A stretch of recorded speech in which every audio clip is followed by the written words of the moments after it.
السلام علیکم ورحمۃ اللہ وبرکاتہ۔ ڈاکٹر صاحب، اس مسئلے کا حل صرف اتنا ہے کہ جب تک ہم کوئی پراپر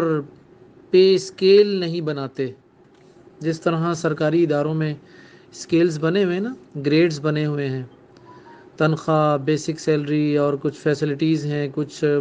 بینیفٹس ہیں، کچھ وغیرہ وغیرہ وغیرہ جو بھی چیزیں ہیں، جب تک ہم ان چیزوں کو باقاعدہ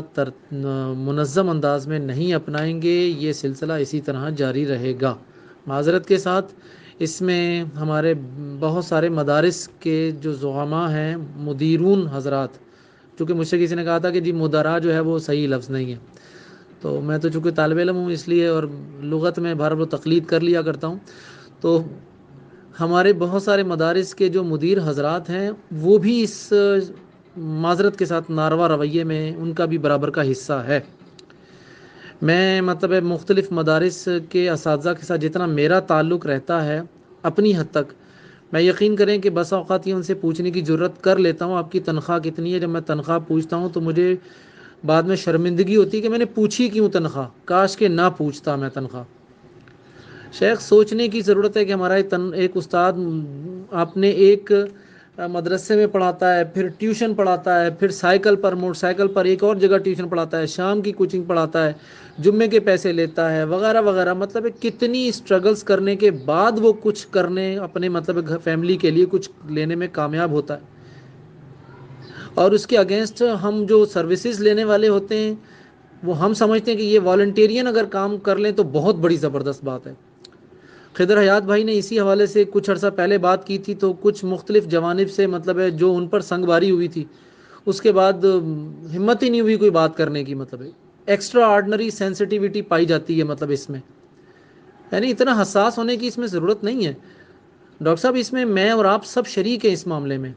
آپ کا ادارہ نہیں ہے، میرا ادارہ نہیں ہے، الحمدللہ مجھے اپنے ادارے کی طرف سے بہترین سہولیات مل رہی ہیں، آپ اپنے ادارے میں اساتذہ کو بہترین سہولیات دے رہے ہیں، لیکن مجھے بتائیے کتنے ادارے ہیں جو جامعہ ابی بکر اور جامعہ رحمانیہ جیسے ہیں؟ مجھے بتا دیجئے، پاکستان میں کوئی 200 اہل حدیث مدارس ہیں، آپ ذرا ان کی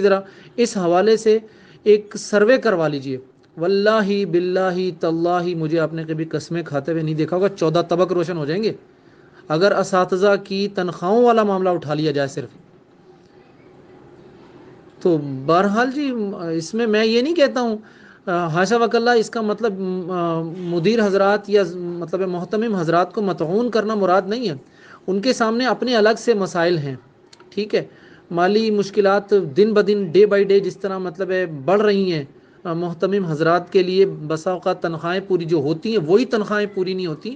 لیکن ڈاکٹر صاحب ہم سب مل کر اس میں کچھ نہ کچھ تو کر سکتے ہیں نا۔ جب ہم محسنین سے، مخیر حضرات سے ہم اپنے طور پر اس میں معاملات کرتے ہیں تو ہم اپنے اساتذہ کی خوشحالی کے لیے کیوں نہیں سوچتے؟ مجھے شیخ ضیاء الرحمن صاحب حفظہ اللہ، جو جامعہ ابی بکر کے جو مدیر بھی ہیں، کچھ عرصہ پہلے انہوں نے مجھ سے ایک بات کی کہ فیض بھائی، میں سوچ رہا ہوں کہ کسی طریقے سے اس طرح بندوبست ہو جائے کہ میں اپنے جامعہ کے اساتذہ کی کچھ انویسٹمنٹ کرا دوں، یعنی انویسٹمنٹ میں کروں یا کسی محسن کی طرف سے کرواؤں، اس کا پروفٹ جو ہے وہ میرے اساتذہ کو ملے، تاکہ میرے اساتذہ جیب کی طرف سے بے فکر ہو کے یہاں پر پڑھائیں۔ یہ ان کی اتنی خوبصورت سوچ جو ہے، عملی طور پر مجھے بتائیں کہ ہم کتنا اختیار کرتے ہیں اس کو۔ بہرحال جی، بہت لمبی بات ہو گئی ہے، پتہ نہیں پوری بات سنی بھی جائے نہ سنی جائے، لیکن بہرحال اللہ تعالیٰ ہمارا حامی و ناصر ہو۔ صورتحال واقعتاً بہت نازک ہے، بہت زیادہ خطرناک ہے، جتنی اپلیکیشنز، جتنے لوگ ہم سے رابطہ کرتے ہیں، مؤذن حضرات اور مساجد کے خطبہ اور ائمہ، واللہ میں آپ کو بتا نہیں سکتا ہوں، جب ان کو ان کی ضرورت پوری نہیں کر پاتے تو نہ کرتے ہوئے بھی بس میں آپ کو کیا بتاؤں، میرے پاس الفاظ ہی نہیں ہیں کہ میں کس طریقے سے کہوں کہ ہماری کیفیت کیا ہوتی ہے، کہ جن کی تنخواہیں 8,000 10,000 12,000 تنخواہیں ہوتی ہیں، اللہ المستعان، اللہ تعالیٰ ہمارے حال پر رحم کرے۔ میری الفاظ میں یا کوئی تعبیر میں کوئی تلخی ہو تو یہ سمجھ کے اگنور کر دیجیے گا کہ مجھے بولنا نہیں آتا۔ بارک اللہ فیکم۔